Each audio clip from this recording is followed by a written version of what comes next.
ಚಿಕ್ಕುಡ mix ಆಗಿರಲಿ ಅದ್ರಾಗ ಖುಷಿ ಸುದ್ದಿ ಸಿಗುತ್ತಾ ಸರ್ ಗೋಕಾಕ್ ಮತ್ತೆ ಚಿಕ್ಕೋಡಿ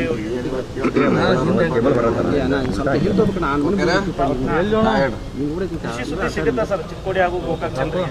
ನಾವು ನಮ್ಮ ಸರ್ಕಾರ ಬಂದ ಮೇಲಿಂದ ನಾವು ಒತ್ತಡ ಹೇಳ್ತಾ ಇದ್ದೀವಿ ಎಲ್ಲರೂ.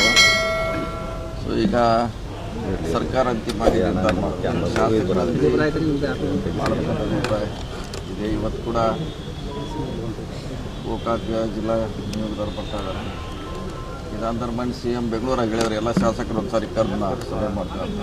ಸಂತೋಷ ಈ ಅಧಿವೇಶನ ಕರೆದು ಮಾತಾಡಿದಾಗ ಏನು ಔಟ್ಕಮ್ ಬರ್ತದೆ ನೋಡೋದು. ಸರ್, ಪ್ರಮುಖವಾಗಿ ಅಧಿಕಾರ ಹಂಚಿಕೆ ಬಗ್ಗೆ ಯಾರೂ ಕೂಡ ಮಾತಾಡಬಾರ್ದಂತೆ ಹೈಕಮಾಂಡ್ ಹೇಳಿರುವಂಥದ್ದು. ಅದ್ರ ಹೊರತಾಗಿಯೂ ಯತೀಂದ್ರ ಮಾತಾಡಿ ನಮ್ಮ ತಂದೆಯವರೇ ಸಿ ಎಂ ಆಗಿ ಮುಂದುವರಿತಾರೆ ಅಂತ ಹೇಳಿರುವಂಥದ್ದು ಸರ್. ಅದಕ್ಕೆ ಸಾಕಷ್ಟು ಶಾಸಕರು ಏನು ಟೀಕೆ ಪರವಾಗಿರುವಂಥ ಶಾಸಕರು ವಿರೋಧ ವ್ಯಕ್ತಪಡಿಸಿದ್ದಾರೆ ಸರ್. ನಮಗೆ ನೋಟಿಸ್ ಕೊಟ್ಟಿದ್ದಾರೆ, ಇವ್ರಿಗೂ ನೋಟಿಸ್ ಕೊಡ್ತಾರ ಅನ್ನೋ ಪ್ರಶ್ನೆ ಮಾಡ್ತಾ ಇದ್ದಾರೆ ಸರ್. ಅಲ್ಲಿ ಯಾರು ನೋಟಿಸ್ ಕೊಡೋದು ಪ್ರಶ್ನೆ ಇಲ್ಲ. ಈಗ ಅದು ಮುಗಿದೋದು ಅಧ್ಯಾಯ. ಯಾರೇನೋ ಮಾತಾಡೋದು ಮ್ಯಾಟ್ರು ಸೀಸ್ ಆಗಿದ್ದಿಲ್ಲ, ಹಂಗದು ಸೀಸ್ ಆಗಿದೆ. ಅದು ಹೈಕಮಾಂಡ್ ಅಂಗಳದಲ್ಲಿ ಇದೆ. ಅದು ನಾವು ಯಾರು ಮಾತಾಡೋದು ಕೂಡ ಅದಕ್ಕೆ ಯಾವುದೋ ಮಾತು ಇಲ್ಲ. ಮುಗಿದು ಹೋದ ಅಧ್ಯಾಯದ ಪೇಜನ್ನು ಪುನಃ ತಿರುಗಿ ಹಾಕಿದ್ದಾರೆ ಯತೀಂದ್ರ ಅವರು. ಅದು ಯಾರು ಮಾತಾಡೋ ಅದಕ್ಕೆ ಅಂತ ಮಾತು ಇಲ್ಲ. ಅದು ಅಂತಿಮ ನಿರ್ಮಾಣ.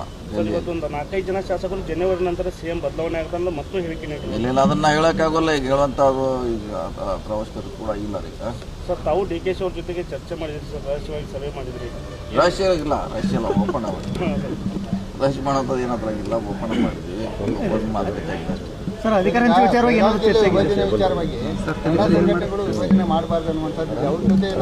ಅದನ್ನ ಅವರು ಸಿ ಎಂ ಅವ್ರು ಮೀಟಿಂಗ್ ಮಾಡಬೇಕು. ಅವ್ರು ತಮ್ಮ ಅಭಿಪ್ರಾಯ ಅವ್ರಿಗೆ ಹೇಳಬೇಕು. ಅವ್ರು ಏನು ಅಂತಿಮ ನಿರ್ಧಾರ ಏನು ಮಾಡ್ತಾರೆ ಕಾದು ನೋಡೋಣ. ಸರ್, ಇದು CM DCM ವಿಚಾರ ಈಗ ಅಧಿವೇಶನದವರೆಗೂ ತಾತ್ಕಾಲಿಕ ಬ್ರೇಕ್ ಮಾತ್ರ ಇಲ್ಲ, ಅದು ಹೇಳಲ್ಲ. ಅದು ನಾವು ಇಲ್ಲ. ಈಗ ಸದ್ಯಕ್ಕಂತ ಸದ್ಯಕ್ಕೆ ಇಲ್ಲವೇ ಅಲ್ಲಿ ಕ್ಲೋಸ್. ಸರ್, ತಾವು KPCC ಅಧ್ಯಕ್ಷರು ಯಾವಾಗ?